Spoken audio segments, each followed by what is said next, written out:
नमस्कार दोस्तों, जय माता दी। शिव पुराण में दिए गए नियमों के अनुसार जब आप किसी विशेष दिवस या किसी विशेष अवसर पर ये पाठ करवा रहे हों तो इसके अलग नियम हैं। आज हम आपको अध्याय 6 और 7 में दिए गए वो नियम और विधि बताएंगे। छठा अध्याय, शिव पुराण की श्रवण करने की विधि। शौनक जी कहते हैं, महाप्राज्ञ सूत जी, आप धन्य एवं शिव भक्त में श्रेष्ठ हैं। हम पर कृपा कर हमें कल्याणमय शिव पुराण की श्रवण की विधि बताइए, जिससे सभी श्रोताओं को संपूर्ण उत्तम फल की प्राप्ति हो।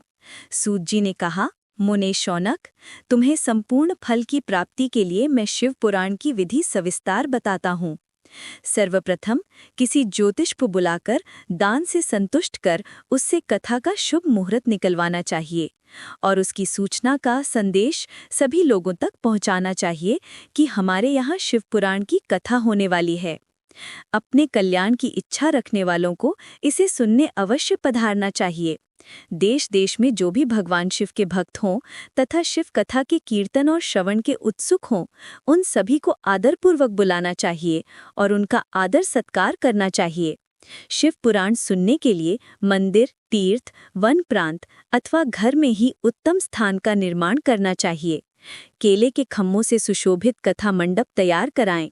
उसे सब ओर फल पुष्प सुंदर चंदोवे से अलंकृत करना चाहिए। चारों कोनों पर ध्वज लगाकर उसे विभिन्न सामग्री से सुशोभित करें। भगवान शंकर के लिए भक्तिपूर्वक दिव्य आसन का निर्माण करना चाहिए तथा कथावाचक के लिए भी दिव्य आसन का निर्माण करना चाहिए। नियम पूर्वक कथा सुनने वालों के लिए भी सुयोग्य आसन की व्यवस्था करें तथा अन्य लोगों की बैठने की भी व्यवस्था करें। कथा बाँचने वाले विद्वान के प्रति कभी भी बुरी भावना न रखें। संसार में जन्म तथा गुणों के कारण बहुत से गुरु होते हैं, परंतु उन सब में पुराणों का ज्ञाता ही परम गुरु माना जाता है। पुराण वेत्ता पवित्र, शांत, साधु, ईर्ष्या पर विजय प्राप्त करने वाला और दयालु होना चाहिए। ऐसे गुणी मनुष्य को इस पुण्यमयी कथा को बाँचना चाहिए। सूर्योदय से 3:30 पहर तक इसे बाँचने का उपयुक्त समय है। मध्याह्न काल में 2 घड़ी तक कथा बंद रखनी चाहिए ताकि लोग मल मूत्र का त्याग कर सकें। जिस दिन से कथा शुरू हो रही है उससे 1 दिन पहले व्रत ग्रहण करें। कथा के दिनों में प्रातः काल का नित्य कर्म संक्षेप में कर लेना चाहिए।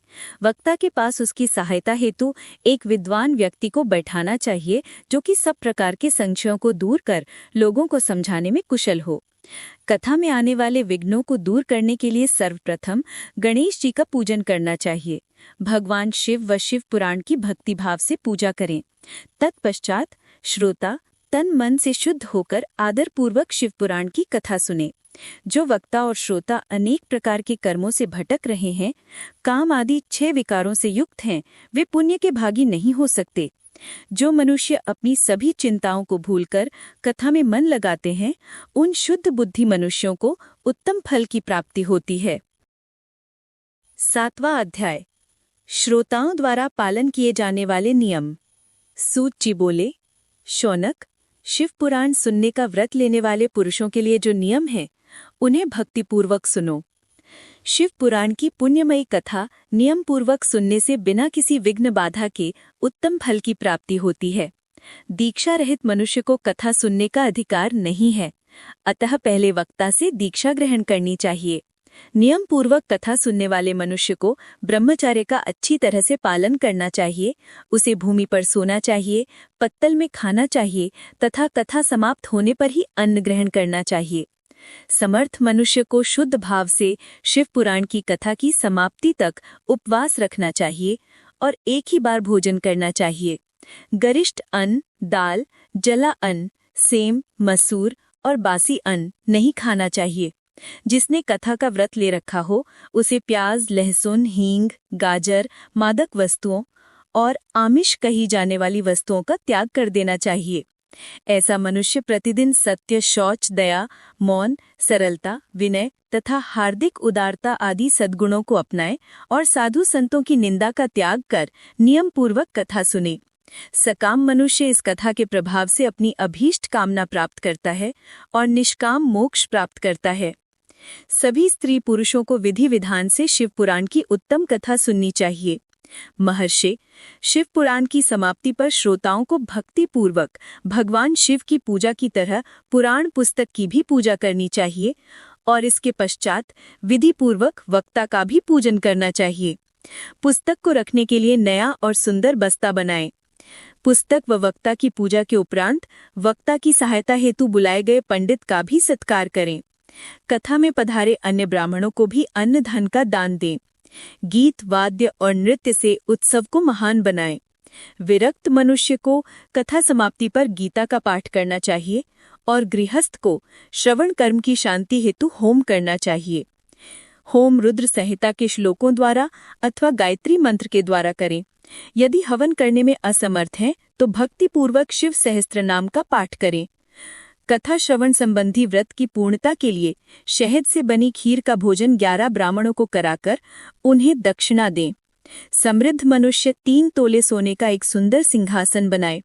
उसके ऊपर लिखी या लिखाई हुई शिव पुराण की लिखी पोथी विधि पूर्वक स्थापित करें। पूजा करके दक्षिणा चढ़ाएं। फिर आचार्य का वस्त्र, आभूषण और गंध से पूजन करके दक्षिणा सहित वह पुस्तक उन्हें भेंट कर दें। शौनक, इस पुराण के दान के प्रभाव से भगवान शिव का अनुग्रह पाकर मनुष्य भव बंधन से मुक्त हो जाता है। शिव पुराण को विधि पूर्वक संपन्न करने पर यह संपूर्ण फल देता है और भोग और मोक्ष प्रदान करता है। मुने, शिव पुराण का सारा महात्म्य जो संपूर्ण फल देने वाला है मैंने तुम्हें सुना दिया है। अब तुम और क्या सुनना चाहते हो? श्रीमान शिव पुराण सभी पुराणों के माथे का तिलक है। जो मनुष्य सदा भगवान शिव का ध्यान करते हैं, जिनकी वाणी शिव के गुणों की स्तुति करती है और जिनके दोनों कान उनकी कथा सुनते हैं, उनका जीवन सफल हो जाता है। वे संसार सागर से पार हो जाते हैं। ऐसे लोग इहलोक और परलोक में सदा सुखी रहते हैं। भगवान शिव के सच्चिदानंदमय स्वरूप का स्पर्श पाकर ही समस्त प्रकार के कष्टों का निवारण हो जाता है। उनकी महिमा जगत के बाहर और भीतर दोनों जगह विद्यमान है। उन अनंत आनंद रूप परम शिव की मैं शरण लेता हूँ। दोस्तों, आज के लिए इतना ही। मंगल कथा चैनल आपके लिए आगे के अध्याय लेकर शीघ्र ही आएगा। तब तक हर हर महादेव।